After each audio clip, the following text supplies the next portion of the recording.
Di sebuah negeri dongeng, ada seorang mamah muda. Dia memiliki anak berumur 4 tahun. Rupa-rupanya, ibu muda ini sedang memiliki masalah yang sangat berat. Dan akhirnya, dia pergi menemui salah seorang guru untuk berkonsultasi. Miss, Mbok saya mau tanya, kenapa anak saya belum bisa baca ya, Miss ya? Padahal, Miss ya, tetangga saya itu punya sepupu, umurnya sama banget kayak anak saya. Tapi dia bacanya udah lancar, Miss. Mama lebih suka yang mana? Anaknya bisa membaca atau suka membaca? Loh, emang bedanya apa, Miss? Jelas beda, Mam.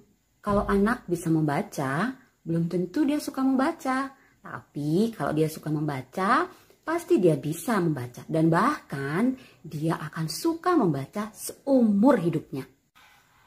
Oh gitu. Nah, kalau saya pengen anak saya suka membaca, harus gimana, Miss? Bener, Mama mau coba. Tapi ini perlu konsistensi loh, Mam. Iya, Miss, bener saya mau. Saya ini orangnya kompeten loh, Miss. Salah, konsisten, Miss. Baiklah, kita simak video berikut yuk. Halo. Menjawab pertanyaan ibu muda tadi dalam dongeng, sebetulnya lebih mirip sinetron ya daripada dongeng ya. Oke.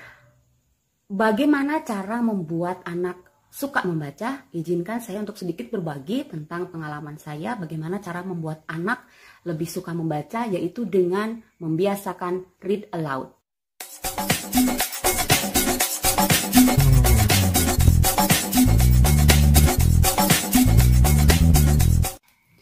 Rosi Setiawan dalam bukunya yang berjudul Membacakan Nyaring mengatakan bahwa membaca nyaring atau read aloud adalah kegiatan yang sangat sederhana. Anda hanya cukup mengambil buku lalu membacakannya dengan suara nyaring. Yes, it's so simple. Ini bisa dilaksanakan, bisa diterapkan di rumah bersama orang tua maupun di sekolah. Ada satu hal yang perlu kita ingat bersama, yaitu tujuan utama dari read aloud ini adalah kita menciptakan kenangan yang seindah mungkin, semenarik mungkin, semenyenangkan mungkin tentang membaca kepada anak-anak kita. Bagaimana cara melaksanakannya? Saya akan membagikan 5 tips berikut.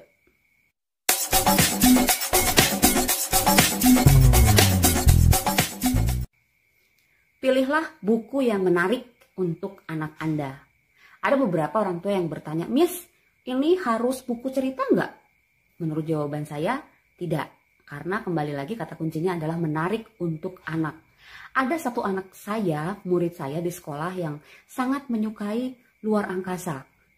Ya, belum tentu dia suka cerita. Nah, tidak usah memaksakan untuk membacakan cerita, tapi bisa juga buku-buku yang lain yang memang anak-anak suka. Pilih waktu dan tempat yang nyaman untuk anak-anak.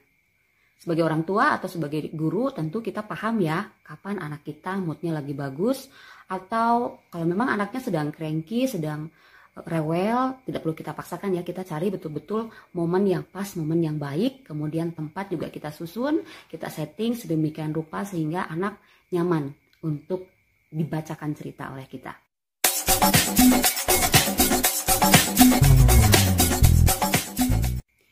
Tambahkan ekspresi atau soundtrack. Kenapa? Karena ini akan jauh menarik dan menyenangkan untuk anak-anak. Bagi Bapak Ibu guru terutama yang di TK tentu sudah sering ya, tapi kalau untuk mama papa di rumah awal-awal pasti akan sedikit sulit, tapi tidak apa-apa apabila ini kita biasakan setiap hari, tentu orang tua di rumah juga akan lebih terbiasa untuk berekspresi.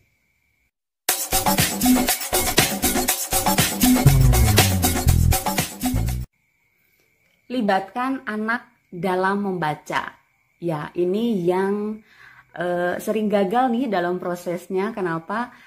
Karena banyak guru dan orang tua yang sangat ingin menyampaikan pesan atau isi atau cerita dari buku. Jadi pada saat anak-anak interupsi, Dan ya kadang-kadang anak-anak kan komentarnya ada yang nyambung, ada yang enggak dengan isi cerita gitu ya. Kesalahan kita sebagai orang dewasa adalah kita seringkali menyalahkan anak. Ih apaan sih dek, ini kan kita lagi ngomongin ini ceritanya, gak usah ngomong yang lain deh.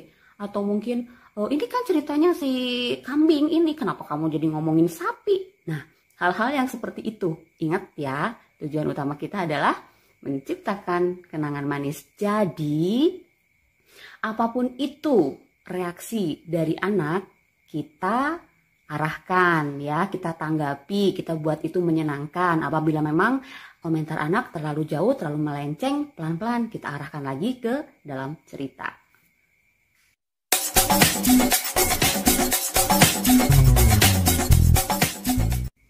Setelah kita selesai membacakan buku, ajak anak untuk berdiskusi tentang buku. Nah, ini biasanya sesi yang sangat-sangat menarik.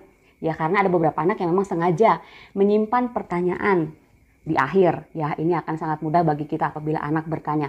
Tapi apabila anak tidak mempunyai pertanyaan, kita bisa pancing dengan menanyakan dari hal-hal yang sederhana. Misalnya, Dek, tadi judulnya apa ya? Kamu suka nggak sama judulnya? Kalau misalnya anak menjawab, aduh Ma, aku nggak suka judul yang ini. Kira-kira kamu lebih suka kalau dikasih judul apa bukunya?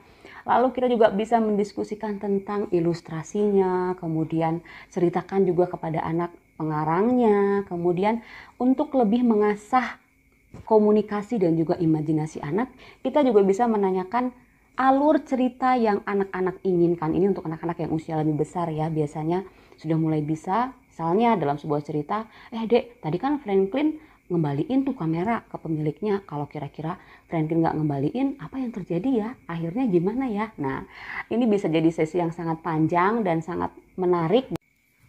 Ada satu tambahan tips nih yang tidak kalah pentingnya dengan 5 tips yang tadi sudah kita bahas, yaitu untuk membuat anak suka membaca, pastikan bahwa anak-anak bisa menemukan buku dengan mudah, entah itu di rumah maupun di sekolah. Seperti di sekolah kami menyediakan mini library, perpustakaan kecil di setiap kelas yang bisa diakses oleh anak-anak kapanpun mereka mau. Jadi di sekolah kami sudah tidak mengherankan ya apabila ada anak yang baru datang, kemudian sambil menunggu temannya yang lain datang, dia membaca buku, atau setelah makan, setelah snack, dia membaca buku, atau bahkan sepulang sekolah sambil menunggu orang tuanya menjemput, dia mengambil buku dan membacanya. Pastikan dia bisa menemukan buku kapanpun dia ingin membaca buku.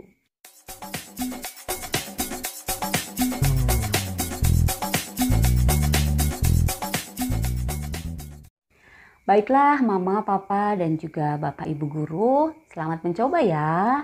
Dan ingat pesan Ibu Guru di awal dongeng kita tadi bahwa pembiasaan read aloud ini membutuhkan konsistensi. Jadi tidak bisa kita lakukan hanya 1-2 kali lalu anak kita tiba-tiba jadi suka membaca ya. Tapi perlu dilaksanakan setiap hari, tidak perlu terlalu lama, cukup 5-10 atau 15 menit ya. Jangan khawatir, apabila kita melakukannya dengan cara yang benar, anak kita tidak akan bosan kok.